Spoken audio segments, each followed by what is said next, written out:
Hi guys, and so great to see you all gearing up for NASA. Is that correct? And when Tanuja said I would, she wants me to address you, and I was thinking, what can I say about all of you young people who are embarking on not just NASA, but a big career in architecture as well. But I also wanted to say, so when Tanuja said that, she wants me to talk to you about leadership, I would like to understand from you what you understand about leadership today. Because from where I stand, I think leadership itself has changed in its meaning and its role. In the last even 10 years or even 5 years. Things are moving so fast that the leaders of the past, of the 50s, 60s, 70s, are, we cannot sort of have that hierarchical view of leadership anymore. A leader has become more of a nurturer, more of a kind of like a teacher. You see, a teacher is no longer somebody who stands and lectures at you all the time. A teacher has to be, as they say, it's moved from being a sage on the stage to the guide by the side. That's the role of teacher. And a teacher also nurtures students much more than we used to in the past. It's not no longer a kind of a unidirectional relationship. And I think in the same way, the role of a leader has changed. A leader can no longer afford to be distant from the people he or she is leading. So you have to be at once, be among the people you have to carry forward with you, and as well as have some kind of vision. That is very important, to have a vision that the people around you believe in. And that vision is mostly created in a kind of in a more democratic way than it was. It used to be in the past that you just impose your opinion on others, but that's no longer the case, I hope, and that you create your vision with your team and take it forward. So why is there a drastic change in leadership today? There have been few things that have happened in the recent past, which you as students of architecture, as leaders of architecture, have to bear in mind. And among the few things that have happened in the past, one significant thing was COVID, right? COVID taught us how to live differently. It taught us, it actually reshaped our relationships in our families, in our society. We re-examined our relationship with our parents, with our siblings, with our immediate family. We were forced to live in situations we've never been living before. Suddenly you would get, you had families where nobody was going to work and everybody was locked up in a space where we examined in one house whose space belongs to whom. And this was a unprecedented, really unprecedented situation. And it also resulted in a lot of emotional outbursts in some people. It resulted in new situations being formed. And I think children and women and elderly also had to kind of establish boundaries within the home, and especially women who generally don't have a designated space for themselves at home, had to kind of nudge out space. So I think COVID was a big shifter in that. It brought in a shift of mind, a shift of how we look at each other, how we look at relationships, and that affects how we in society position ourselves. So I think that is one main game changer that happened recently in the style of leadership. The other one I think is going to be all this virtual stuff that we so freely use. I mean, this is possible only because of the digital reality. And the digital reality has also changed the way we behave as society, changed the way we address people, have relationships with people, and that and you guys will know that social media and all the friends groups and networks you have are a very different kind of communities from the communities that were there in the 90s or early 2000. And this is a recent development, that you have communities that are that have no physical manifestation, that you may have friends over 5, 6, 10 years, and you may just develop those friendships virtually and never meet those people, and yet you would know that you have a relationship. So I think that has changed. The digital reality has changed the way we lead and the way we interact as society. And also I think there is a lot of emphasis which the architects now have to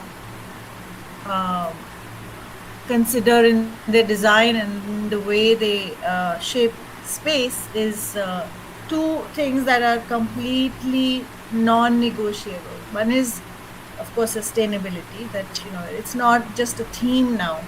We have to have, all our actions have to be sustainable. All our actions, what we consume, what we build, what we design, how we behave, everything has to be of minimal consumption. And only then we can reduce waste, because if we don't mend our ways in the domain of consumption, then there is little hope that the waste will reduce. So sustainability, and also we have to be inclusive. We can no longer afford to exclude people, which was something that was ingrained probably in our society in even through various mechanisms, ways of excluding people. And I think our design and our behavior and our setup has to be inclusive, democratic, and also we have to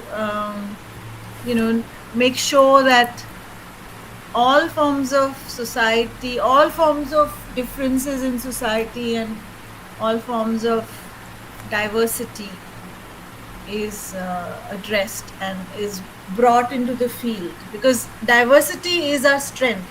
I mean, it's one of the main India advantages, is diversity.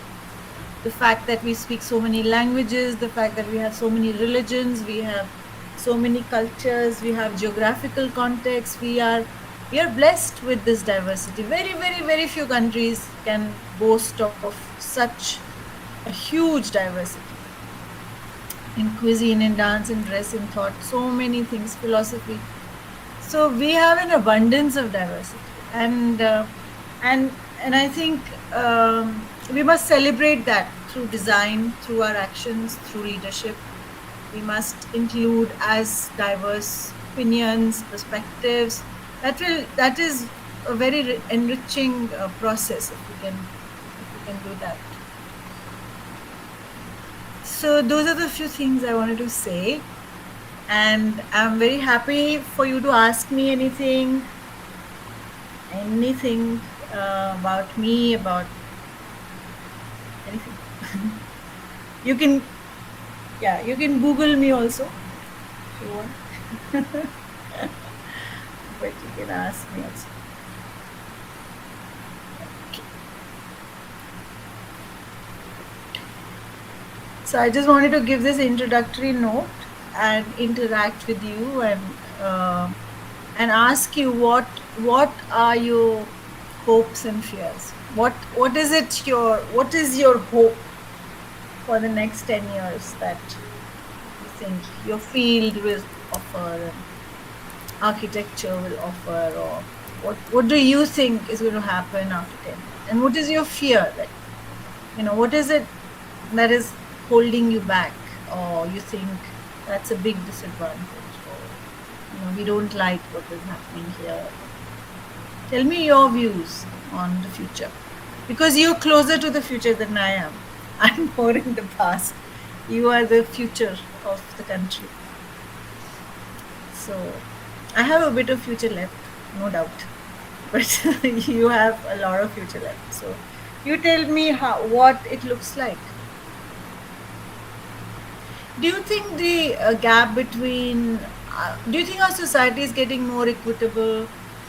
There is the gender gaps reduced, or do you think it's actually just an eyewash and men and women don't have equal voices? Or what do you think? Surely. Hello. Yes. Hello. Uh, I had a question, but I was waiting for these guys to ask first so that I can ask later. Okay. It's a good sign of a good leader. I don't know, but yeah. So I just wanted to ask again. There have been a lot of, along with the change of technology, I think a lot of things have been changed from past to now. And one thing that I really wanted to know is it tough, or what do you think? Is it tough or easier to be leader in this point of time rather than the past? As in now,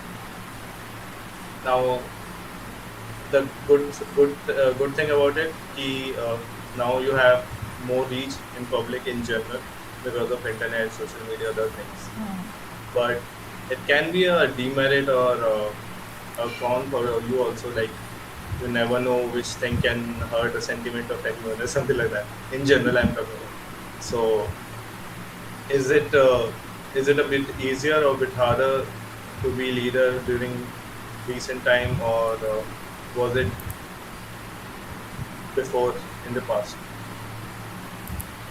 Yeah, that's a very good question, and it's a very pertinent question, because I think the role of the leader has changed. As I was saying before, it's not a kind of a Pied Piper model that you busy playing flute and all the mice are following you. It's not like that anymore.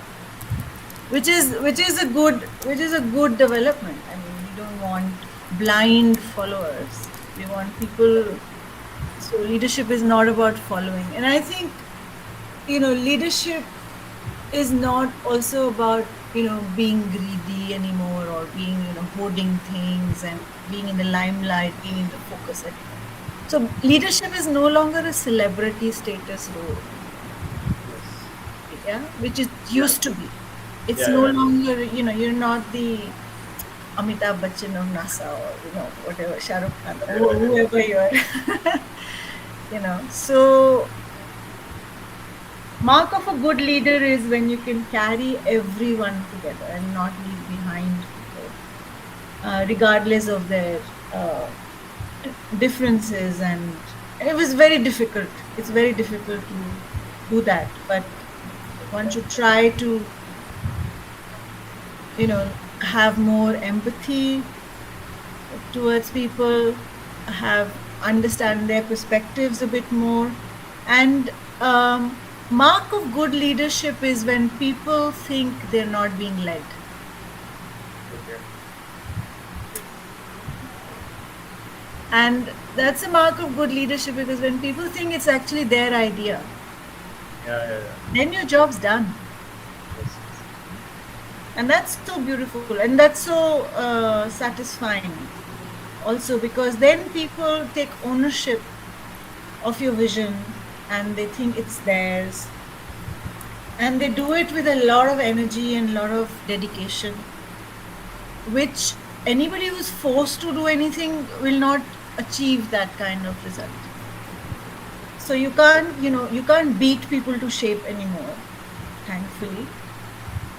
You have to convince. So it's become more of a participatory role rather than a, just leading people. So, so rather than being in front, you're actually behind, Yes, yes, and you're behind them, watching their back, and yeah, you're saying, "Okay, go, jump. I'm at the back. If you fall, I'm there." yes, yes, And so a leader today has to be a nurturer rather than a sort of a dictator. So you have to you have to look after your community as a family, you have to nurture your community. And we are also blessed with such models in Gandhi, for example. Gandhiji showed us how to be a good leader, which actually the whole world acknowledges today. That how to be sympathetic, how to convince people, how to be non-violent, how to speak the truth, how to be simple-minded. Simplicity and high thinking, simple living and high thinking was one of his mottos. So all those values are actually ingrained in us, either externally through reading such people, or through our childhood stories, through how we are brought up. So we have a lot of models that are very inspirational and very futuristic. I mean, and the world over is being, recognizing the strength in India, that we have these very socially valuable models of leadership in our country, that the whole world has benefited from. I mean, ahimsa is something that Gandhiji taught the world, to be non-violent. It is not necessary to kill each other to win. yes, Yeah, right. and what is victory anyway? I mean, can never be on somebody else's misery. A victory can never be based on somebody else's misery, and if it is, then it's not sustainable. A victory, winning is about winning people's hearts, not killing them, obviously. So Yes. those are the things so to answer your question, I think it's become more complex. And there is a lot of emotion in leadership than it was earlier. Maybe it was more cold earlier and a one-way process. So I think empathy and emotional connect and understanding is important. And I think architects, because they can imagine spaces and they can imagine scenarios, have that skill to understand various perspectives, to understand where people are coming from. I think that we are very well placed to be leaders of the country, and I think some of us should join politics as well and lead the country. Why not? Architects should come in all domains. I Yes, think. Sorry. sorry, even we were discussing one day, like the council had a meeting, and we were discussing that we did barely see any architects on on a chair where you have to make big decisions, and it's sad, I would say, because again, as an architect, you have to really think about your choices, or in general human behavior and their relations, emotions, a lot of things are there. So once you realize that, once you imagine that, so you ultimately gain this capability to make decisions, wise decisions. So that is something missing out from the fraternity as of Yeah, I think, architects, if I were to decide one program to be taught in an entire country, it would be architecture program. Everybody should go through first 3 years of architecture. All citizens of the country should now. study Yes, yes, architecture. And that will make them so sympathetic towards each other. You will have multi-perspective thought processes. Uh, you will be sensitive towards the environment. Our development will be much better. Our design awareness will be much better. I think as education, we are very blessed to have that education. And I totally agree that there's nothing stopping us from jumping into other arenas, because there is a need for people like us, trained as architects, to to join politics, to be in advisory boards. And I think I think this is just sort of a matter of habit. Whenever the opportunity comes to you guys, to be part of some society, to be part of some advisory board, to be part of some group, you should just go and jump into it, so that your voice is heard, and the more your voice is heard, the more the more prominent ideas will become in society. So yeah, I mean, politics is something that needs architects. And and metaphorically, we always use words like, oh, so and so was the architect of India. We think no, none of the architects join politics. But you see what I mean? I mean, we can build ideas even, not just buildings. So I think as a profession also, architecture's changed, because not everybody has to build buildings. There are enough buildings in the world. So, we can do all sorts of other things which are equally constructive towards our society. Yes, ma'am. Z205, you wanted to ask any question? Yes, sir. Good afternoon, ma'am. Good afternoon. Can you introduce yourself? Myself, Jogo Azanilu from Z205 UD. My question is not about the leadership skills, but my fear.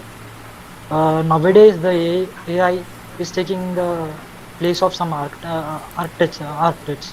Like if you place any cuboid or any structure in it, it is rendering and it's taking giving all the nice photos and such ideas. Will it take over the place of an architect? Yeah.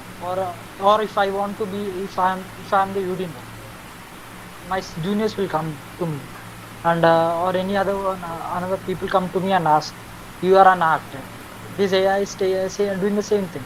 So what is the difference between that, and how can I tell them that there is a huge difference between, and how can I encourage them to come to the this field, and what can I say to them? This is my question. Yeah, it's a very good question, because it also, it also makes us think how technology has changed the way we work, and made so many jobs redundant. I mean, do you remember? I don't know if you may remember as a child, when you went to the bank, there used to be one guy who was just counting the notes, right? And then the ATM machines came, and all those guys vanished. Nobody was licking and counting the notes, 100 rupee notes, in banks. Post offices have changed. So many things, the photography has changed. Everybody has a camera in their hand now. The way we interact has changed, how we are interacting with. So for AI to be replacing architects, I think what is happening is that AI is only going to work with ideas of the past. AI cannot predict the future. AI will do what you tell it to do. AI is processing what we are telling it to do. Now, it is our responsibility to be continuously innovative and creative, and use AI as a tool, not as a master. So if you start, which means that there is a lot of onus on us, you guys, also leaders, to kind of keep reshaping the vision of the future, keep looking into the future, and not think that AI is going to tell us what to do next. Because then we really become the slaves of AI.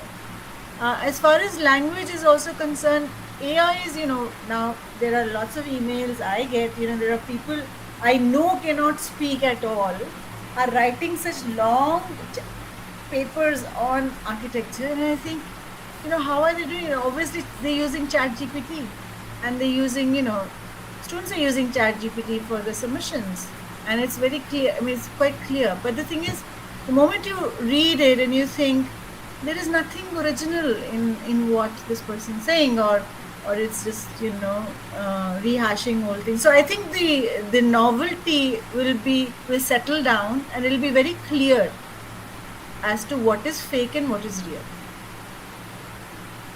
But the fake also, as there was some, we had a discussion about this earlier somewhere, that is a fake flower as important as a real flower? So, though, for example, if you imagine a person who's never seen a real flower, okay, in their life, never seen what a real flower looks like, how it dies, how it fades, how it perishes, has only seen fake flower on screen or something, can mistake it as real flower. And he might think, oh, all flowers are like this on the screen. So when he comes across a real flower, he'll not value it. Right? So it is important for us to have, therefore, all these experiential, experiences. All hands-on experiences are more important. All physical experiences will become more important. We will play more importance on in-person meetings, because that is where the reality lies. And these will become secondary. Now, this is no longer impressive. You remember when we first came on Zoom like 5 years ago, it was like so amazing, we're talking to friends on the screen, it was like, my God, Facebook, how many friends do you have? And we were so excited about it. Now it's not that exciting. Now you want to sit with a friend in a cafe, have coffee, talk to a real person. And it's interesting, because in some countries, I think it's Canada, I can't remember, but there's a library of people.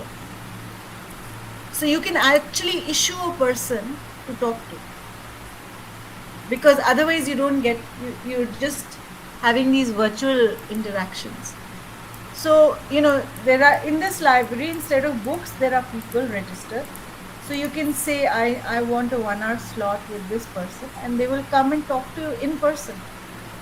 So what I'm saying is, the value will shift from virtual to real. And we must recognize those values, because also in our country, because of the levels of society we have, because of the diversity we have, some of these old traditions are continuing. They will never die. Look at our old languages still living, our crafts still living, our cuisine is still living. So even if, polyester has come, we're not stopping cotton, we're still using cotton, we're still doing handloom, even if machine loom is in fashion. So in our country, older traditions will continue alongside modernization. And I think also, what I also want to say to you guys is, take the opportunities of resistance. Take a stand of resistance. When you have a choice that with a friend who's just 2 blocks away, if you have a choice, given everything, as being equal, go out and see that friend. Don't resort to a virtual meeting. It is important, because, you get an emotional connect. What you exchange with the in-person, in an in-person meeting, is hugely more enriching than a virtual meeting. There is no doubt about that. This is just convenience. It's not it has its advantages. That's all. So I think those points of resistances have to be exercised much more consciously. That no, I am going to actually go and have a cup of tea with my friend under a tree, rather than sit in my room and talk to him or her virtually. So you have to do that action in order to keep it going. Otherwise we will lose out on experiences. So it's the experiences that we have to continue, the real ones, the outdoor ones, outdoor activity, social interactions, listening to music, on the player is okay, but if you can listen to live performances, one in-person interactions, having going to concerts. You guys should keep all these traditions alive, and talking to your grandparents, talking to your parents, sitting with them for half an hour. It doesn't take too much time. But these connects are important. And I think another thing I want to say is that our culture is very blessed because, in many ways we are a soul culture. So many of our religions believe in soul. We believe in afterlife. We believe in consciousness. All those philosophical ideas of whether it's Hinduism, Islam, Buddhism. We all believe in kind of a higher consciousness that connects us. And I think now science is also giving us validation that yes, there is a consciousness. We're talking about neurons, we're talking about all those, how the brain functions and how the mind functions are new subjects for modern science. But we have in our culture, explored that. So, and I think it's important to keep those connections going. So use your points of resistance. Make conscious effort. AI has no chance to defeat us. Forget it. It's not as smart as we are. Believe in that. We are much smarter than a robot, obviously. Did I answer your question? Thank you, ma'am. Yes, ma'am. Thank you, ma'am. Yeah, good afternoon, ma'am. I'm Siddharth. I'm the unit secretary of 401. Yeah, hi. Yes, ma'am. Actually, your video froze. Is it? I guess it's okay. Okay, it's fine now. So I just had a very simple question. Like usually, while like we need to choose a unit designee like every time when it get this unit secretary tenure.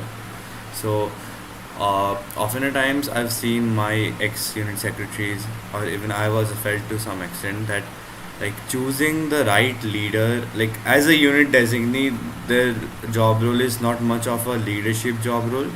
They usually are very much involved in assisting the unit secretaries. So like in choose like they will later uh, become the unit secretary, right? So like it's very important to like choose the right person, but like we don't know how that person will be after like 1.5 years. So ma'am, do you have any like suggestions on how to select a right leader for any particular task, like a task like this?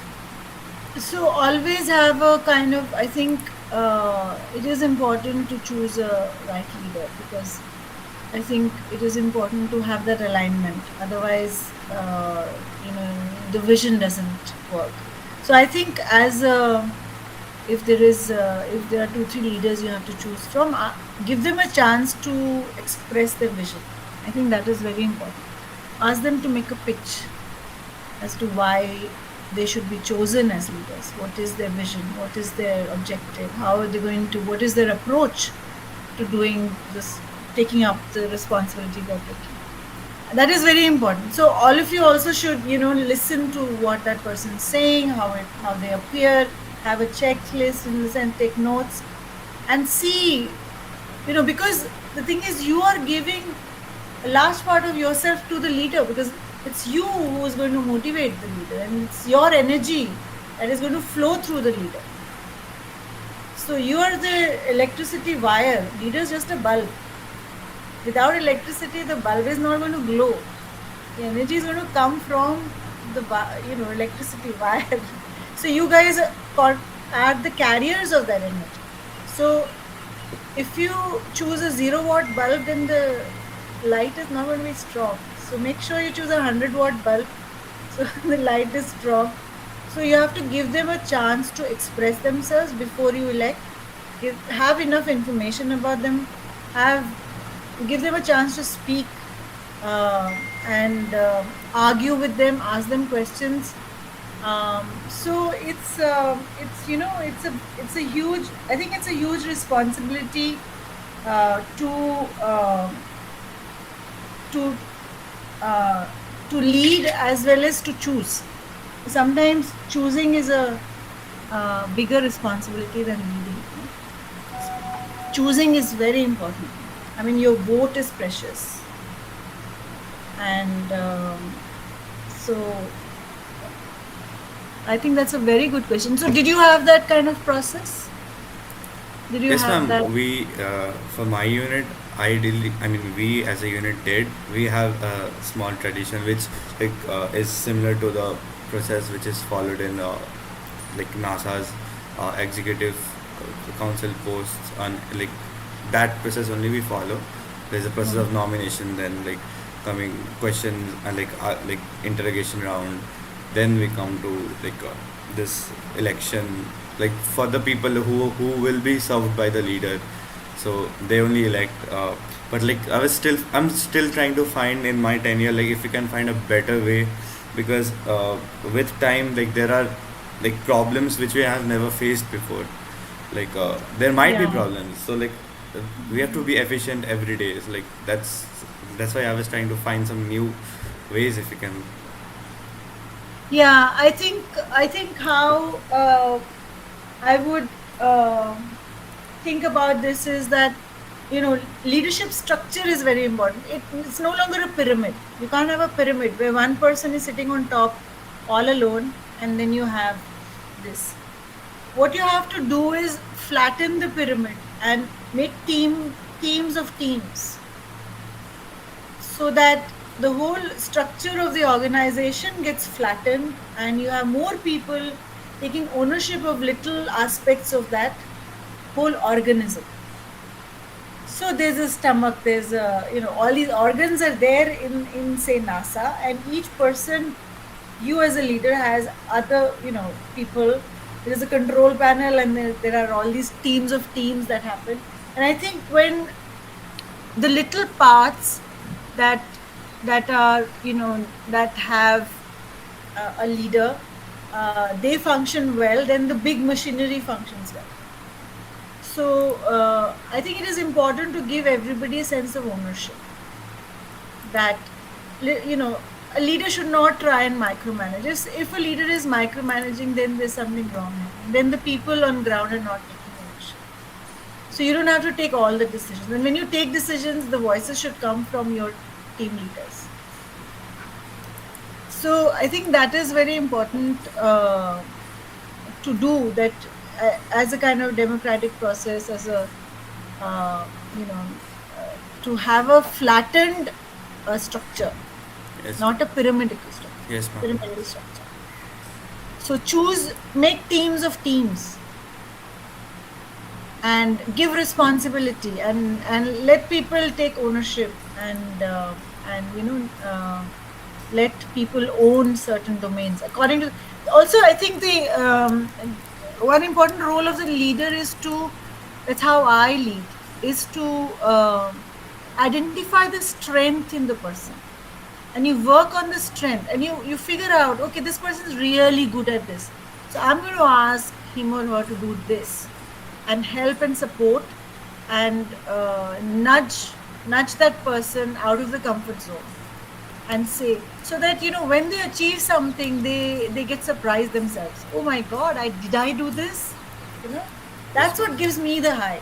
That's what when my faculty and my students think, oh God, we did this, and they don't, and they're surprised by how much they can achieve. And that really motivates me, when I'm able to nudge people out of their comfort zone, make them achieve which they previously had thought impossible.